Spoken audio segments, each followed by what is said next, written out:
está perdida. Olá, muito boa noite. Para uma grande parcela da população, o álcool serve como um aliado na vida emocional. As pessoas bebem porque estão alegres ou tristes, ou porque celebram bons momentos, às vezes também para esquecer acontecimentos desagradáveis. O hábito de beber acompanha a humanidade desde a antiguidade e está presente em todas as culturas. A bebida é cantada em prosa e verso. Está na música, no cinema, na propaganda, na maioria das vezes de forma explícita. Segundo a Organização Mundial de Saúde, o consumo per capita de álcool no Brasil aumentou 43,5% nos últimos 10 anos. Em 2017, a taxa de consumo por pessoa ficou em 8,9 litros, acima da média mundial de 6,4 litros por indivíduo. O índice coloca o Brasil na 49ª posição entre 193 países aliviados. Mais do que um assunto sério, o uso descontrolado de álcool é um problema de saúde pública e atinge jovens e adultos. Alcoolismo é o tema dessa noite no Sobre Todas as Coisas. Boa noite, Darmélia. Boa noite, Carla. Boa noite você de casa que nos assiste. Recebemos em nosso estúdio o Tiago Oliveira, diretor técnico do CREDEC, Centro de Referência e Excelência em Dependência Química de Aparecida de Goiânia. Boa noite, Tiago. Boa noite. Recebemos também o senhor Milton Cordeiro de Alvarenga, que é presidente da Associação de Promoção Humana, uma entidade filantrópica que ampara alcoólatras e familiares. Seja bem-vindo. Boa noite a todos da mesa e boa noite a toda a sociedade. E ao meu lado está Henrique Cabral, que é médico psiquiatra. Agradecemos por aceitar nosso convite, doutor. Eu que agradeço. Muito obrigado. E você de casa participe pelo nosso WhatsApp. O número é 996734567. Isso mesmo, 996734567. E também pode assistir pela internet, www.tvbrasilcentral.com.br. Tiago, eu queria começar te perguntando sobre esse dado que a gente acabou de falar aqui no começo do programa, né?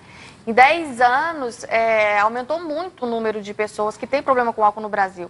Você conseguiria elencar alguns motivos para esse crescimento tão significativo? Os problemas acompanharam o consumo, né? O uso de álcool na população brasileira cresceu bastante, assim como de outras drogas, à exceção do tabaco. O tabaco foi a única droga que nos últimos anos teve redução do consumo, dadas as políticas que foram mais efetivas em relação a essa substância. Em relação ao uso do álcool, a gente tem tido uma cultura no país que exalta muito o consumo e o consumo excessivo de álcool. Não só o consumo, mas a cultura do open bar, das festas em que você só consegue dizer que a festa foi boa se tinha bebida alcoólica e de preferência bebida alcoólica em excesso. Principalmente no público mais jovem, a gente viu esse crescimento, que é um crescimento que traz preocupação, porque se há um aumento do uso de bebida alcoólica, você tem concomitantemente um aumento dos problemas relacionados ao uso do álcool, entre eles também o alcoolismo, a dependência química do álcool. Milton, na associação, queria que você explicasse um pouquinho o trabalho da associação e se vocês percebem também o aumento das pessoas que vocês atendem, do número de pessoas que têm problema com álcool. Bem, nosso grupo é denominado como ASOPRO, Associação de Promoção Humana.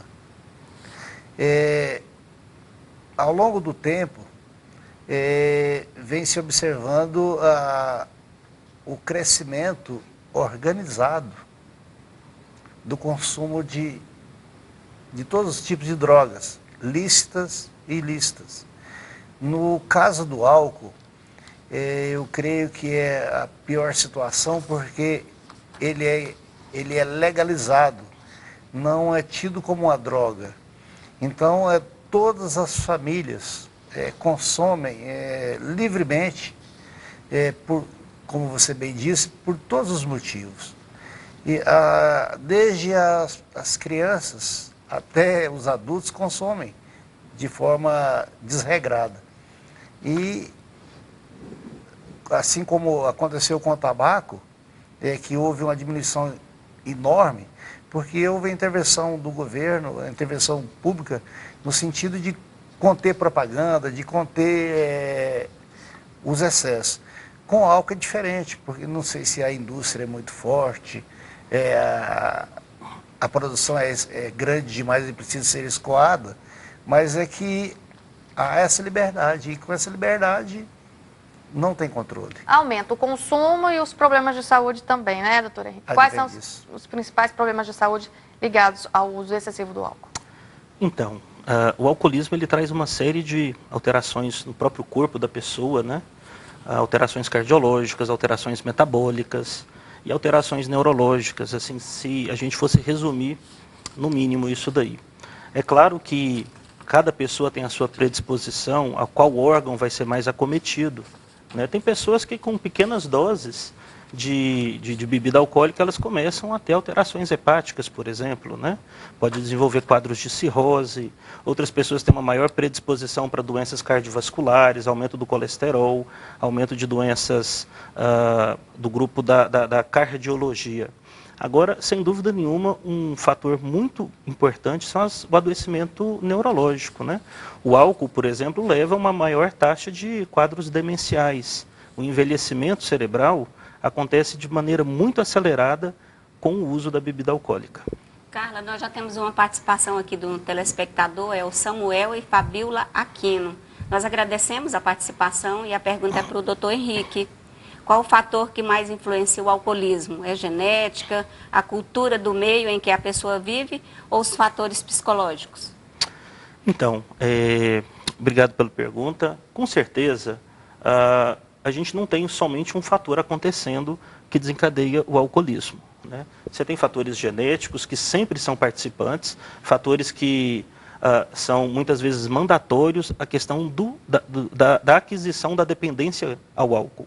Agora, a gente não pode excluir de maneira nenhuma os fatores ambientais, né? Como já foi colocado, a questão do estímulo cada vez mais precoce nas festas, adolescentes são expostos à bebida alcoólica muito precocemente, e isso, sem dúvida nenhuma, participa também. Você tem também a questão ambiental, que é quando os filhos, né, têm uma convivência, desde tenra idade, aquele comportamento, muitas vezes do pai ou da mãe também, com o uso de bebida alcoólica. Então, ele vai adquirindo esse comportamento. Então, na verdade, o alcoolismo é uma somatória dos fatores genéticos e dos fatores ambientais. Não tem como a gente separar cirurgicamente os dois. Só acrescentando aqui, Carla, que o Samuel é coordenador do NATA, Núcleo de Apoio aos Toxicômanos, que é ligado à associação, né, de Sim. promoção humana. Gostaria que o senhor explicasse mais sobre a associação, que já tem 35 anos de existência. E vocês se reúnem na Paróquia Santo Antônio uma vez por semana. Como é que se dá essas reuniões? Sim, nós somos intimamente ligados à Paróquia Santo Antônio, que nos recebe semanalmente, né? Nós hoje somos uma pastoral social daquela paróquia. E nós nos reunimos todas as segundas-feiras, às 19h30, e lá funciona o NATA. O NATA é um braço da Assopro. Nós temos as fazendinhas masculina e feminina, e temos o NATA. O NATA, ele é o Núcleo de Apoio aos Toxicômanos e os Alcoolistas, né? E lá nós temos uma estrutura bem montada, já tradicional, antiga. Nós temos inicialmente a sala da triagem, que recebe as famílias, recebe aqueles adictos que estão com desejo de mudar de vida, né? E ali faz-se a triagem, começa o processo de acolhimento das pessoas. Nós temos ainda uma segunda sala, que é a Sala da Verdade. Então, Ali, o nome é legal, não é Sala da Justiça. Sala da Verdade. Sala da Verdade, viu, Exato. gente? Nessa Sala da Verdade, a gente coloca para as pessoas, aqueles os dependentes, né, a necessidade, a gente coloca para ele a necessidade que ele tem de levar em frente o projeto de mudar de vida, né? O projeto de ter uma vida plena, boa, saudável. A pessoa tem que querer a mudança realmente. Mas aí né? nós estabelecemos uma parceria com ele nessa sala de acolhimento, sendo que é da vontade dele de mudar de vida, nós estamos lá para acolhê-lo e para auxiliar nessa tarefa difícil. Né? E, como o senhor disse, é necessário o apoio. E eu queria também que o Tiago falasse um pouquinho do CREDEC, que foi inaugurado em 2016. Como que é esse processo de acolhimento e de atendimento às pessoas que têm problema com o alcoolismo, Tiago? O CREDEC é uma unidade da Secretaria Estadual de Saúde. Foi inaugurado, como você disse, em junho de 2016. Hoje, com 100% do funcionamento, temos à disposição 108 leitos de internação e um atendimento ambulatorial com equipe multiprofissional. Então, o atendimento está acessível a toda a população goiana, podendo ser encaminhado pelos CAPs, Centro de Atenção Psicossocial dos municípios, ou diretamente via Secretaria Municipal de Saúde para a unidade. Só o pessoal de Goiânia? De Goiás. Todo o pessoal de Goiás. Corrigindo, ele é a unidade da Secretaria Estadual de Saúde de Goiás. Então, toda a população de Goiás está à disposição essa unidade, 100% tratamento pelo SUS. Tiago, o atendimento no CREDEC é só para os casos severos de dependência química? Isso. Os casos que vão para o CREDEC é aqueles casos em que o município do indivíduo não tem condição de lidar com aquele caso. É claro que isso vai depender de qual estrutura que o município dispõe para assistência. Aqueles municípios que têm uma rede mais estruturada, eles conseguem atingir e atender um número maior de casos. Então, para esses municípios, a gente fica com os casos mais severos. Agora, aqueles municípios que ainda não têm uma rede estruturada, a gente recebe esses casos, mesmo os casos que não são os mais severos. E tem limite de idade ou é independente? Para internação, o limite de idade é 18 anos. Então, a partir de 18 anos, a gente consegue oferecer assistência à internação. Por atendimento ambulatorial, a gente não tem limite de idade. A gente tem uma equipe para atendimento infanto-juvenil também. Doutora Henrique, o senhor falou sobre os problemas, né, de saúde que são causados pelo alcoolismo. Se a gente fosse tentar, né, explicar para o telespectador o que é o coma alcoólico, o que acontece nas células nervosas nesse momento, né? A gente comentou que cada vez mais os jovens nas festas, infelizmente, né, passam, né, da medida. Se fosse explicar para esses jovens o que acontece nas células nervosas deles? Então, a molécula do álcool é uma molécula muito pequena, né? A gente aprende isso desde o comecinho lá na nossa aula de química. É uma molécula muito pequena, então ela tem uma facilidade muito grande de atravessar a nossa barreira, né, de proteção do neurônio e entrar dentro do neurônio, onde ela acaba fazendo todo o efeito, né? Por ter essa facilidade, o álcool tem uma grande predileção na alteração do comportamento, né? Sem dúvida nenhuma, o primeiro órgão que a gente percebe que uma pessoa ingeriu bebida alcoólica é o sistema nervoso, né?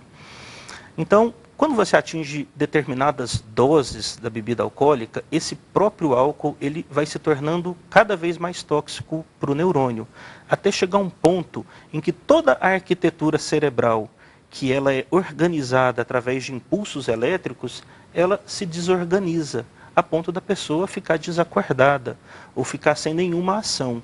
Isso a gente dá o nome de coma alcoólico, é quando a pessoa realmente não consegue mais responder aos estímulos ambientais.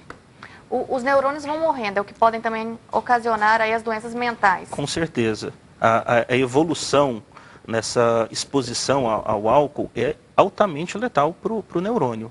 E quando a gente fala do neurônio, a gente, claro que prioriza a questão do neurônio, do sistema nervoso central, mas não somente esse neurônio, né?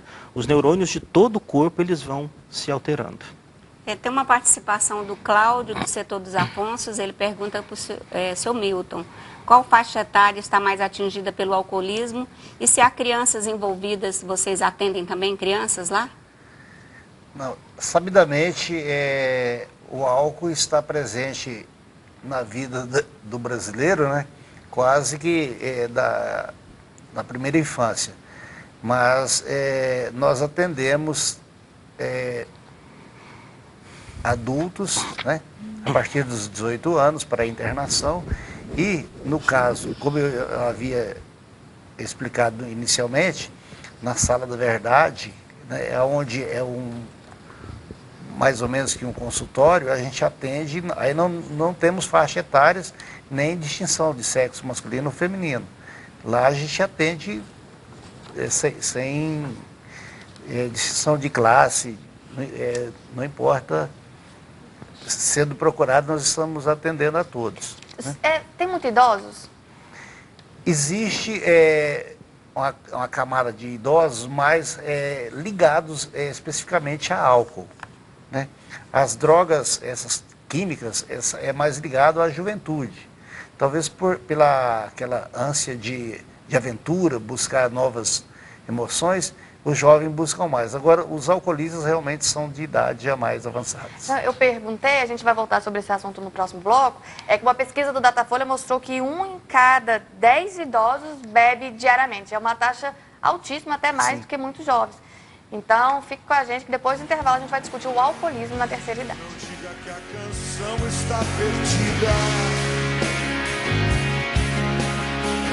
Tenha fé em Deus, tenha fé na vida.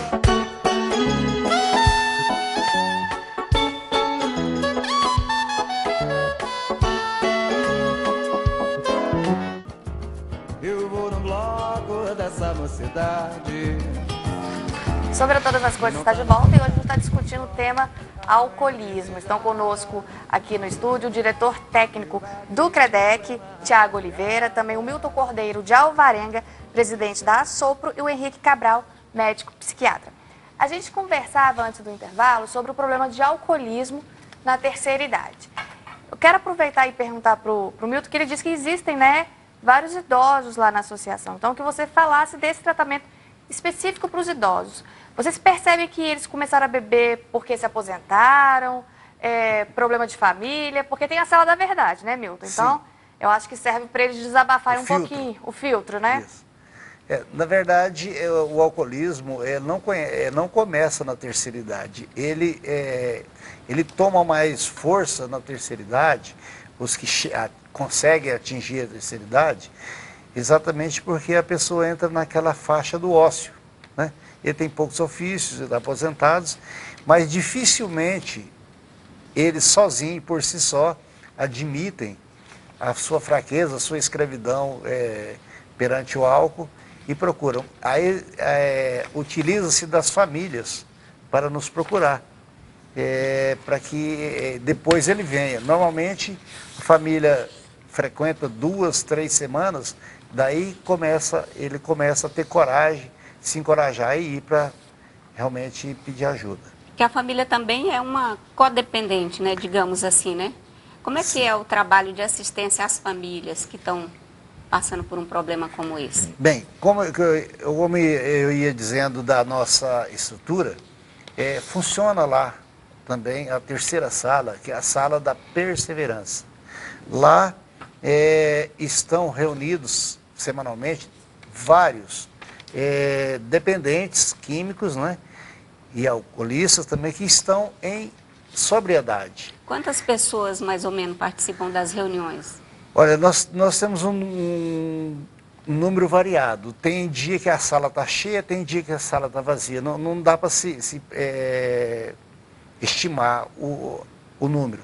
Mas o importante é que tenha pessoas lá para discutir. E eles discutem entre eles as condições de vida e as estratégias que eles traçam para vencer mais aquela semana, né? A gente vai chamar uma matéria agora que a nossa equipe fez, porque já foi encaminhado para a Presidência da República um projeto de lei que aumenta a pena para quem causar acidentes de trânsito depois de ter ingerido bebida alcoólica. Em Goiânia, um dos acidentes que mais chocou a população causou a morte de uma mulher de 33 anos e feriu gravemente a filha dela. Depois de um dia de trabalho, elas estavam voltando aí de moto. É o que a gente vai ver agora na reportagem. A Avenida Rio Verde. Um violento acidente de trânsito causou a morte da motociclista Luciana Souza, de 35 anos, e deixou sequelas na filha dela, a estudante Emily Caroline. O motorista que causou o acidente é o vendedor autônomo Rodolfo Cristo.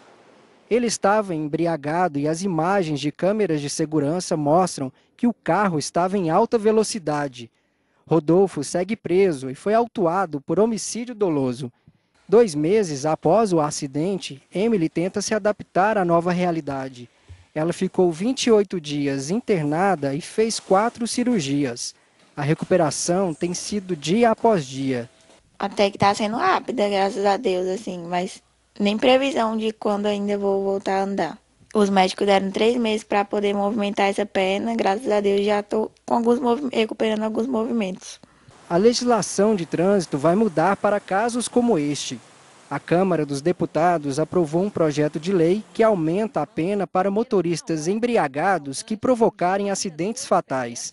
Segundo a titular da Delegacia Especializada em Investigação de Crime de Trânsito, as penalidades serão maiores. Agora, com a modificação, condutores embriagados que deram causa ao acidente com vítima fatal, eles poderão ser presos em flagrante ou responder pelo crime, cuja pena agora, com a modificação, a mínima é de 5 anos, a máxima de 8, e ele poderá, dependendo da sentença, cumprir essa pena em regime fechado, ou seja, na cadeia. Após a sanção do presidente da República, a lei será publicada no Diário Oficial e entrará em vigor em 120 dias. A delegada Nilda Andrade acredita que a punição maior pode mudar hábitos dos motoristas. As medidas, tanto a multa, que é de quase R$3.000, a suspensão da CNH, que é de 2 meses a 5 anos, mais agora essa pena, que pode chegar até 3 anos de prisão na cadeia em regime fechado, são condutas para inibir este comportamento. Agora, o condutor, ele também tem que se fazer mais educado no trânsito, para evitar que fatos desta natureza ocorram. Emily agora espera a agilidade da justiça para que o julgamento do motorista bêbado que matou a mãe dela aconteça logo. Nós esperamos que ele continue preso, porque ele não pode ficar impune por esse tipo de crime, que causou muita dor na família. Um acidente assim deixa uma família inteira destruída. O que vocês acham da legislação? Ela é muito falha? Pode melhorar com essa mudança e evitar que casos como esse aconteçam? Então, eu penso que a legislação dessa maneira, ela vem de uma maneira para tratar o final da linha, né, em relação ao alcoolismo, que é a questão da punição, né? Acho que o ideal, sem dúvida nenhuma, acho que a legislação ela tem que ser endurecida mesmo, mas isso daí a gente está falando da consequência final de um quadro de uso de bebida alcoólica, né? Quando que o ideal para essa família, por exemplo, que passou essa situação toda, seria não ter ocorrido esse acidente, não ter ocorrido uma morte, não ter ocorrido uma sequela, né? Então, assim, que bom que a legislação está sendo endurecida nesse sentido, mas a gente tem que dar um passo ainda antes desse acontecimento, né? Não é apenas punir quem está dirigindo embriagado. A gente vê aí hoje tantos recursos para transporte, né? Transporte relativamente mais em conta, né? Para sair para as baladas. A gente vê aí alguns meios de transportes que acaba saindo mais barato do que o próprio estacionamento. Então, eu realmente não justifico uma pessoa ingerir bebida alcoólica, sair no meio da noite e correr um risco desse daí. Tiago, o doutor Henrique falou da questão da prevenção, né? A gente não pode apenas pensar na punição. E você citou, o Tiago citou para a gente no começo do programa, a importância de campanhas e de políticas públicas, porque isso, por exemplo, causou a diminuição em relação às pessoas que usam tabaco. O que poderia ser feito no caso do álcool, tendo como exemplo, né, que o número de fumantes diminuiu no país? Essa lei é um exemplo daquilo que deve ser feito, porque assim como aconteceu com o tabaco, à medida que você estabelece leis em que você restringe o uso, não proíbe. Acho que o proibir imediato o uso pode trazer outras consequências, mas você restringir o uso ao mesmo passo em que você esclarece a população de que aquele uso patológico, o uso que o indivíduo ele tenta não usar, mas ainda assim ele se vê compelido a usar, isso é uma doença e precisa de tratamento. E, ao mesmo tempo, também oferece estratégias e espaços de tratamento para a dependência química, você consegue reduzir o consumo. Porque quando a gente fala de alcoolismo, a gente está falando de uma doença, a gente está falando de um uso que ele é um uso patológico. Quando a gente fala de uso de álcool, a gente está falando de um comportamento, que ele é muito mais frequente. Semelhante a isso que aconteceu aí, isso aí a gente vê as consequências do uso do álcool e não propriamente do alcoolismo.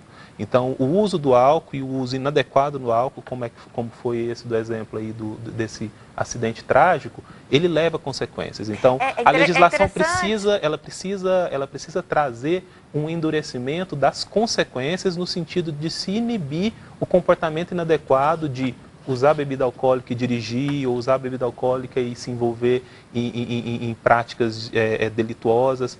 Essa questão do acidente é uma questão muito grave, porque cerca de 70% dos acidentes que ocorrem, atendidos pelo SAMU na rua, estão envolvidos o uso de bebida alcoólica. Então, o impacto disso para a saúde pública, para a assistência, o impacto disso que acaba vindo impacto nos impostos que a população paga, é muito grande. Então, o Estado ele precisa se organizar no sentido de coibir esse uso inadequado da bebida alcoólica.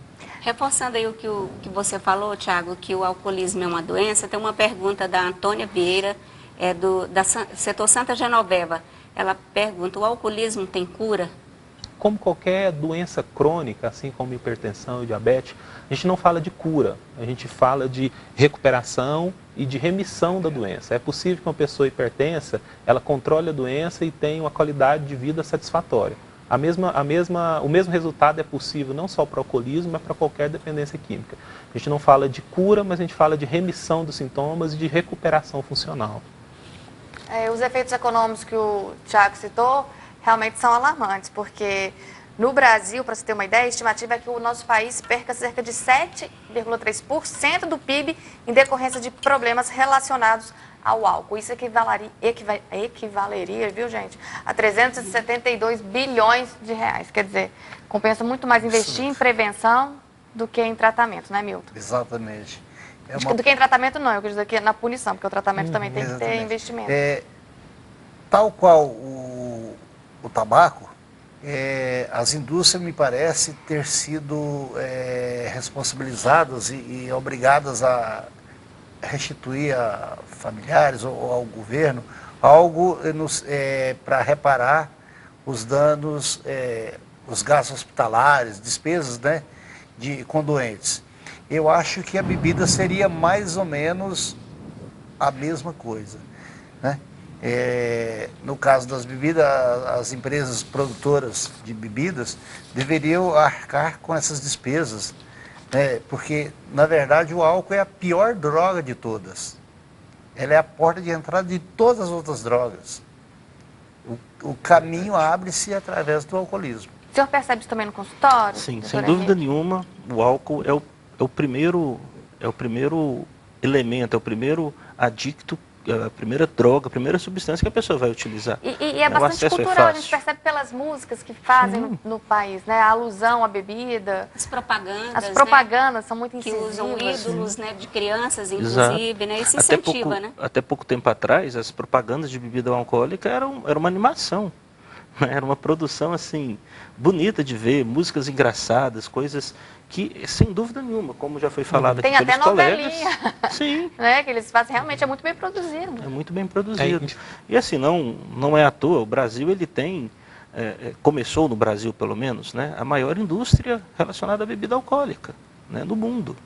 Então, a gente tem toda essa questão para falar sobre. Socialmente, o uso do álcool precisa ser visto com cuidado, porque ele traz consequências. E, infelizmente, o Brasil ele tem caminhado numa cultura, de maneira geral, em que ele valoriza o uso de substância e não valoriza a questão do uso adequado, né? Então, eu não tenho uma postura proibitiva em relação ao uso do álcool, mas eu entendo que a cultura precisa mudar no sentido de se não exaltar esse uso exagerado de bebida alcoólica, que o que tem acontecido no Brasil é isso.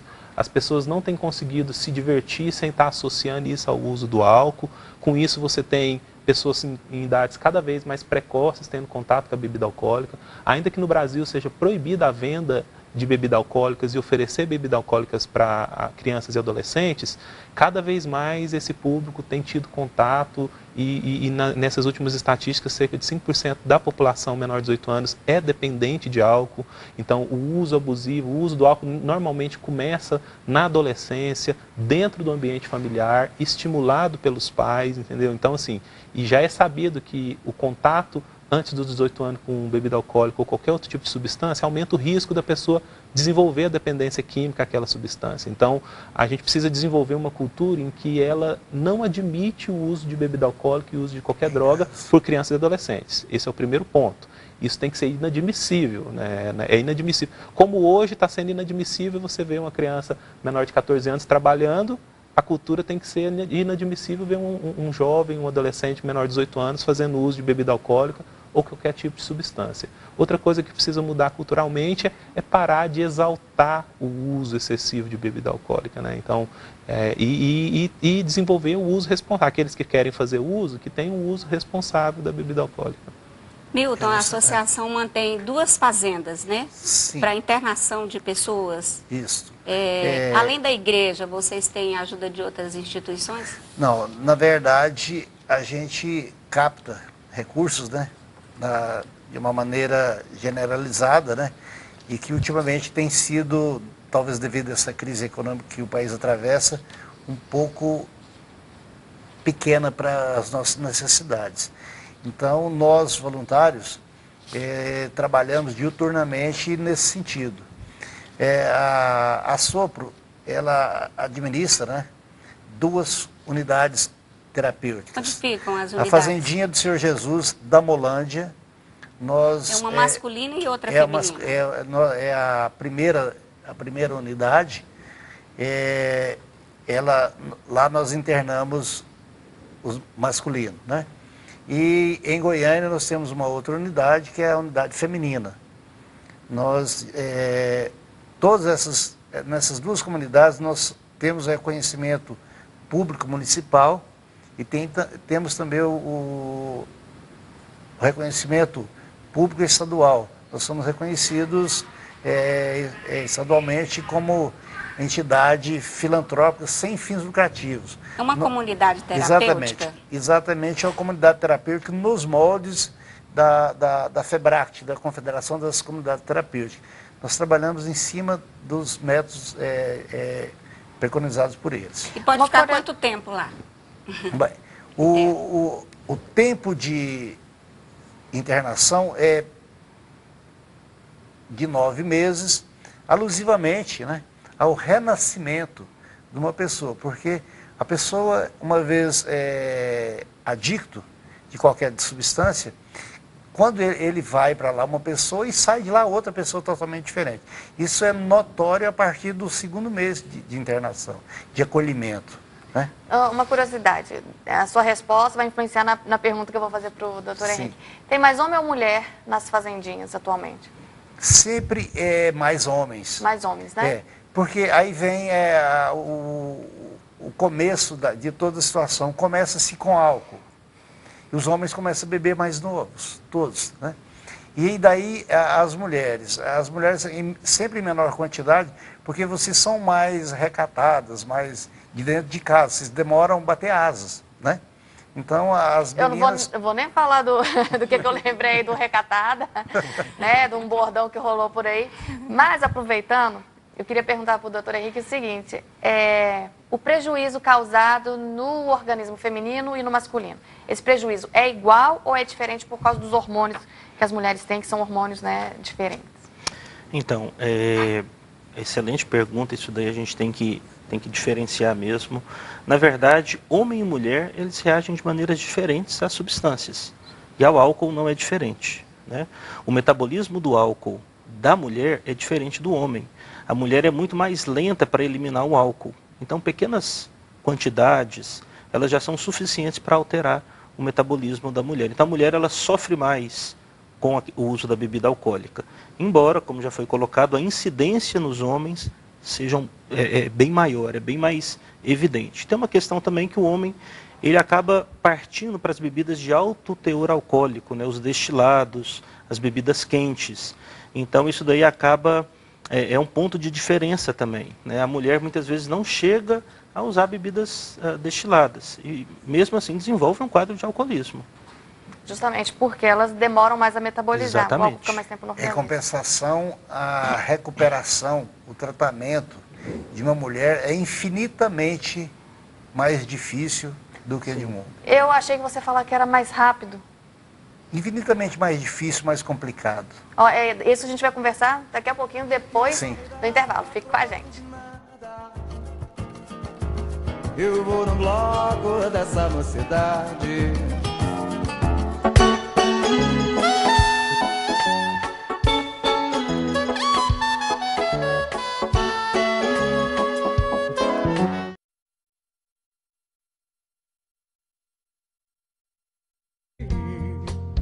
Escuridão já vi pior, de endoidecer gente. Sobre todas as coisas, já está de volta com o terceiro e último bloco dessa noite, que está discutindo aqui o tema alcoolismo. No estúdio conosco estão o Tiago Oliveira, diretor técnico do CREDEC, o Milton Cordeiro de Alvarenga, presidente da Assopro, uma associação de promoção humana, e também o Dr. Henrique Cabral, que é médico psiquiatra. A gente estava conversando no último bloco, o Milton ia responder para a gente, que, bem, pelo menos para minha surpresa, não sei se é para surpresa do telespectador, as mulheres têm mais dificuldade de se recuperar de um quadro com problema com álcool do que os homens. Sim, como já foi dito pelos doutores aqui presentes, a mulher, ela tem, quando ela se decide a entrar por esse caminho, ela vai mais fundo. E ela tem um poder muito grande de barganha. Ela se prostitui, se vende, e aí ela adquire com muita facilidade álcool e droga. Diferentemente dos homens, que aí ele tem que trabalhar, tem que pagar, se não pagar, morre, né? E já a mulher não tem esse problema, ela dura mais tempo no mundo da ativa. E até que ela admita que não dá conta sozinha, que ela precisa de ajuda, ela já pode estar num ela já estágio está bem bastante danificada. Darmélia, tem mais participação? Queria que você repetisse para a gente o WhatsApp novo aí. Nosso WhatsApp é 99667-34567. Chegou aqui da Fabiola, do setor Bela Vista. Ela pergunta para o Milton: como se dá a reinserção social do alcoólico após o período de acolhimento? Existe apoio familiar? Existe muito preconceito? Sim, essa reinserção começa a partir do momento que a gente acolhe o indivíduo na nossa unidade, né? E começa também para a família. No NATA, nós temos uma sala da família, onde a gente acolhe os codependentes, que são os familiares, e ali a gente, no decorrer do tempo da internação dessas pessoas, nós instruímos, nós temos um processo de aprendizado, de como conviver com aquela situação, e no mesmo tempo que nós estamos fazendo esse tratamento, essa descontaminação, através de trabalho, de disciplina, de oração na fazendinha, né? E a partir do 6º mês, o acolhido ele tem direito a vir para casa e ficar 4 dias com a sua família. A família pode visitar esse ente querido todo mês. Ela vai visitando e vai começando a, inicialmente, lavar aquela roupa suja, tirar aquelas dificuldades, e depois uma reaproximação, de modo que quando completa o 6º mês, a pessoa já está mais integrado com o núcleo da família dele. Vem para casa, normalmente os parentes, né, já começa a convivência. No 7º, no 8º mês, a mesma coisa, e finalmente no 9º mês, que nós chamamos de graduação, quando termina a internação, esse acolhimento, aí a família vai e busca o seu ente querido já totalmente recuperado, porém com a caminhada enorme para o resto da sua vida em sobriedade, se ele quiser ter uma vida plena, né? Como a gente está vendo aqui, é muito importante o apoio da família, né? E após esse período de internação, esse passo a passo, eu acho que tem um dos grupos aí que mostra muito o que tem feito, é o grupo dos Alcoólicos Anônimos. E a Danusa Azevedo, a nossa repórter aqui da TV Brasil Central, conversou com um integrante do grupo Alcoólicos Anônimos, é o que a gente vai ver agora.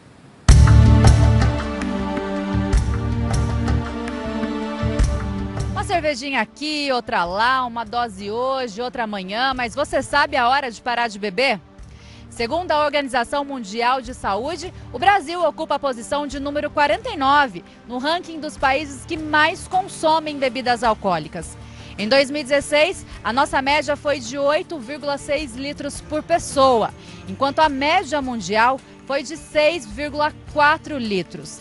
Na contramão do consumo que só cresce, as políticas públicas para combater o avanço da doença, para combater o avanço do alcoolismo, estão praticamente paradas. Os alcoólicos anônimos atendem pessoas que têm esse vício desde 1935. E aqui em Goiás não é diferente. Existem 45 grupos espalhados por 26 cidades. Esse homem, há 12 anos, participou da primeira reunião no AA.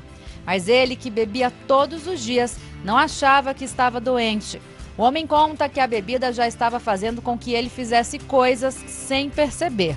Minha maneira de beber, eu não estava tendo, a gente chama de apagamento, né? Na medicina chama de amnésia alcoólica.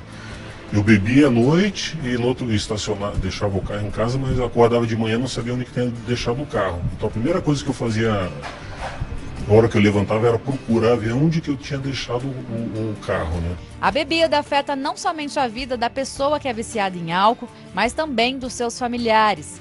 Um dos motivos de eu ter parado de beber foi ela estar frequentando esse programa Alanon, porque ela passou a me entender melhor. Porque o Alanon tem o primeiro passo, que é admitir a derrota perante o álcool e que também não tem domínio sobre a outra pessoa, né? O senhor acha, olhando esses 23 anos, sem esse apoio familiar, seria como? Eu teria voltado a beber. Uma colherzinha, uma gotinha de nada de álcool na boca, a obsessão volta.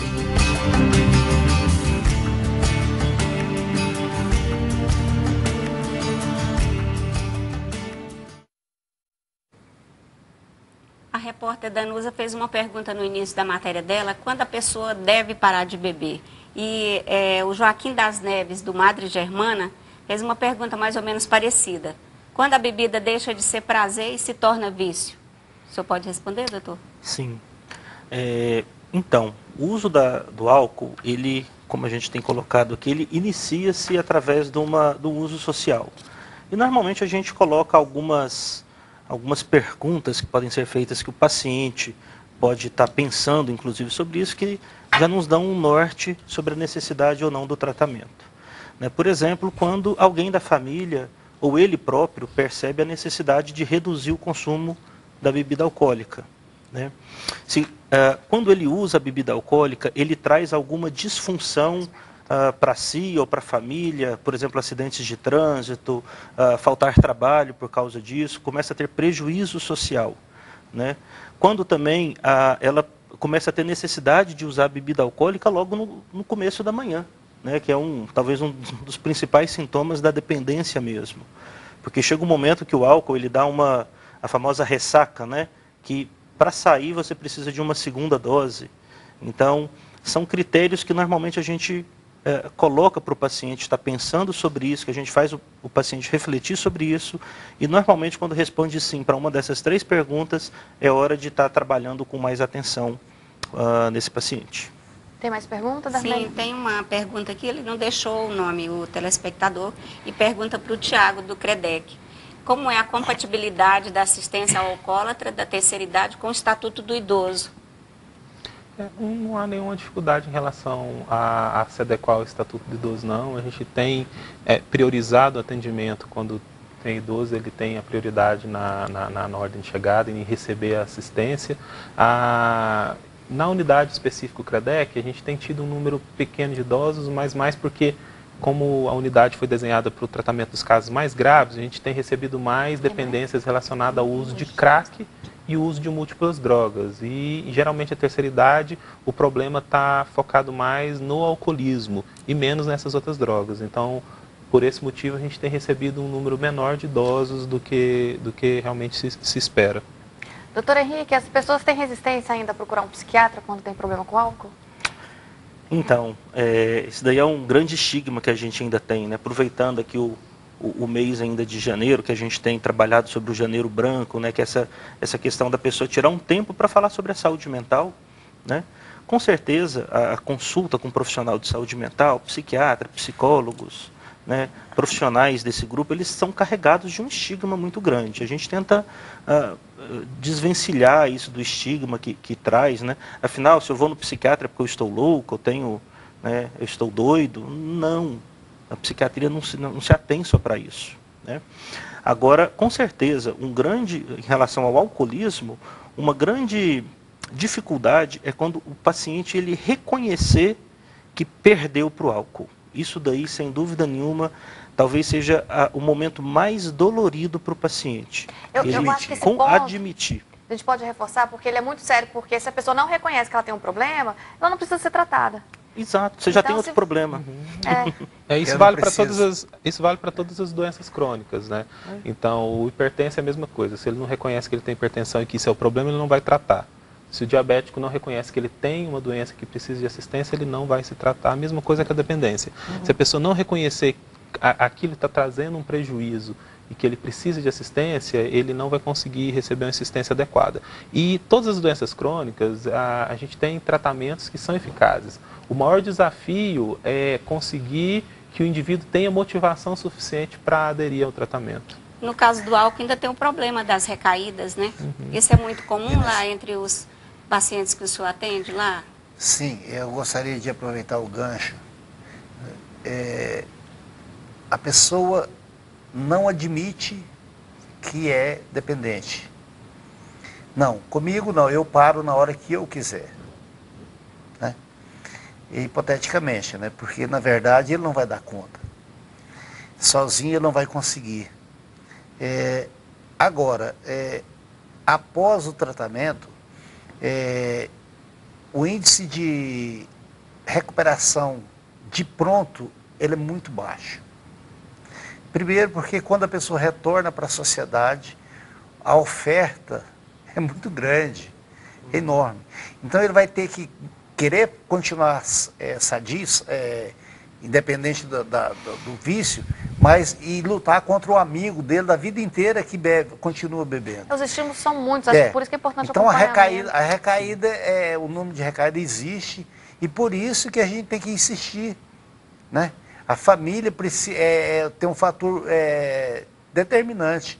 A família continuar insistindo naquela boa vontade de auxiliar ele, às vezes até contra a vontade dele de continuar lutando. É realmente complicado. É uma luta insana, porque você tem que se dominar, proibir, falar não para todos que se achegam a você e receber apoio e julgamento da sua própria família. A família mesmo que lutou para você vencer o vício, de repente ainda te ajuda a recair. Não né? são todos da família que ajudam. É uma pequena parcela da família que ajuda. A maioria critica. Porque quando você dito pela sua mãe ou pelo seu pai, não, esse aqui não tem mais jeito, esse aqui é impossível, não adianta lutar, ajudá-lo. Quando você chega nesse estágio, o restante da sociedade já está tudo te condenando, há muito tempo antes. Então, para você limpar o seu nome, é muito difícil. Carla, tem muitas participações. O Ronaldo e Cristina parabeniza o programa e fala que o Milton, além de profissional excelente, é um exemplo para a família. A gente vai tentar colocar aqui as participações e as que a gente não conseguir, fiquem ligados nas nossas redes sociais, que nós vamos pedir os nossos convidados para responder durante a semana. Tiago, você queria complementar alguma coisa? É importante reforçar nessa questão da recaída, porque traz um mito muito grande para a população de que recaída no tratamento significa falha do tratamento. Isso não é verdade, né? Como qualquer doença crônica, quando você avalia ao longo do tempo, você vai ter recaídas, né? Então, o hipertenso, ao longo do tempo, ele vai voltar a descontrolar a pressão, o diabético também. Isso é algo que é característico da doença crônica e não significa falha no tratamento. Quando você olha os estudos que avaliam o índice de recaídas dessas doenças, como hipertensão, asma e diabetes, com a dependência química, o índice de recorrência da doença da dependência química é similar às outras doenças. Só com as outras doenças você não tem um estigma. Na verdade, o problema não é recaída, o problema é o estigma moral em relação à dependência química. E aí, no momento em que esse paciente volta a ter complicação da doença e volta a ter a recaída, existe todo um julgamento moral em relação a essa recaída. E isso é ruim, porque a recaída ela vai fazer parte do tratamento, principalmente no início, nos primeiros anos. Ela diminui com o passar do tempo e quão mais eficaz esse tratamento é, mas ela não pode ser encarada como uma falha do tratamento, pelo contrário.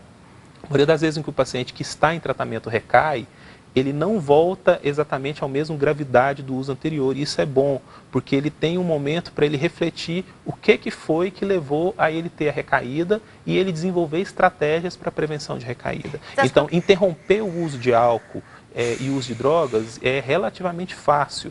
O mais difícil durante o tratamento a longo prazo é a prevenção da recaída. Prevenir a recaída, acho que o importante é ver o lado positivo, né? Como o senhor disse, com o tempo essas recaídas vão sendo menores. Assim, o nosso programa, infelizmente, está terminando, mas a gente sempre discute um filme que tem a ver com um tema. E o filme dessa noite é 28 Dias, 28 com a Sandra dias. Bullock, né? Conta Isso um pouquinho mesmo. pra gente, Darmelli. A história começa em uma festa de casamento, a irmã da noiva alcoólatra, junto com o namorado, eles bebem muito e aprontam muita confusão na festa. Ela pega a limusine do casamento e sai dirigindo em alta velocidade, bate o carro numa casa, aí ela é obrigada a ir para uma clínica de reabilitação, onde ela fica por 28 dias. Olha aí, nesse momento aí, No momento do acidente? Exatamente, no momento do acidente. Aí ela fica nessa clínica junto com outros dependentes do álcool e tem toda uma estrutura lá dentro e também é bem rígido lá. Ela participa das reuniões, né, em grupo. E uma das coisas que me chamou a atenção em uma dessas reuniões, que eles rezam durante a reunião e no final, toda vez eles fazem uma oração. E a oração eles terminam, numa das reuniões eles terminam com essa oração aqui. Deus, dai-me serenidade para aceitar o que não posso mudar, coragem para mudar o que posso e sabedoria para distinguir a diferença. Isso é bíblico, né, Essa é a Carla? prece da serenidade. A prece da serenidade. Vocês fazem essa prece lá também? Diariamente, nas nossas reuniões. Eu gostaria, rapidinho, de conclamar a população, de modo geral, a nos visitar, a conhecer o nosso trabalho. Onde é que funciona mesmo? Nós funcionamos na paróquia Santo Antônio, é bastante central, a região, né, central da cidade. Nós estamos lá todas as segundas-feiras a partir das 19h30. Busque mais, porque nós temos mais a oferecer do que nós podemos. A gente agradece muito a participação de todos vocês aqui no nosso estúdio. Tiago Oliveira, diretor técnico do CREDEC, Milton Cordeiro, presidente do Assopro, doutor Henrique Cabral. Muito obrigada pela participação de vocês. Obrigada também, Darmélia. Obrigada, Carla. E no próximo sábado, boa noite, no próximo sábado às 7 horas da noite tem reprise desse programa. Até mais. Veja a nossa vida com